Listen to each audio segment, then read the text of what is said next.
Nike was shown to be exploiting international taxation gray areas and long-standing loopholes, moving royalties between jurisdictions and accumulating offshore profits worth tens of billions.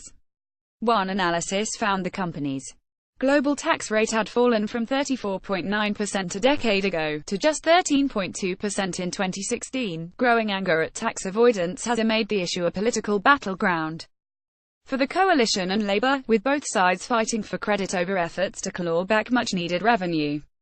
Prime Minister Malcolm Turnbull said this month Australia had the toughest anti-multinational tax avoidance provisions in the world, and the diverted profits tax imposed a 40% rate on profits shifted offshore. He said the government's new laws and court win against petroleum giant Chevron were already seeing profits from big multinationals like Google coming back into Australia.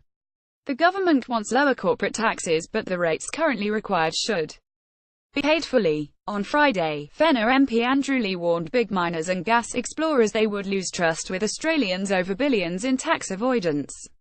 Dr. Leigh foreshadowed a crackdown, potentially bringing on a new mining tax-style campaign against Labour ahead of the next election.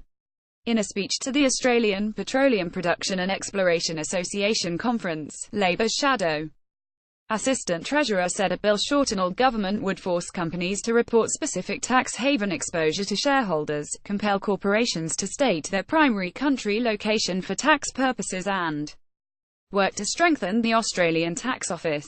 Dr. Leigh cited research from University of California Berkeley professor Gabriel Zuckman, showing as much as 6% of GDP, or $100 billion, is being held offshore by wealthy Australians. What is legal is not always moral or economically sound, he said.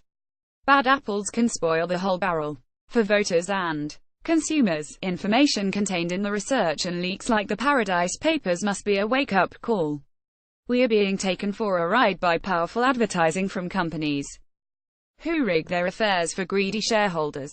Being an early adopter of new technology or decking out in stylish activewear could be rewarding companies who care little about the strength of Australia's society, only demanding greater action by politicians and relentless enforcement of laws here and overseas can return the appropriate balance, in turn benefiting hospitals, schools, roads and law enforcement. Offshore tax avoidance requires careful onshore vigilance by us all. Sign up for our daily wrap of the news you need to start your day.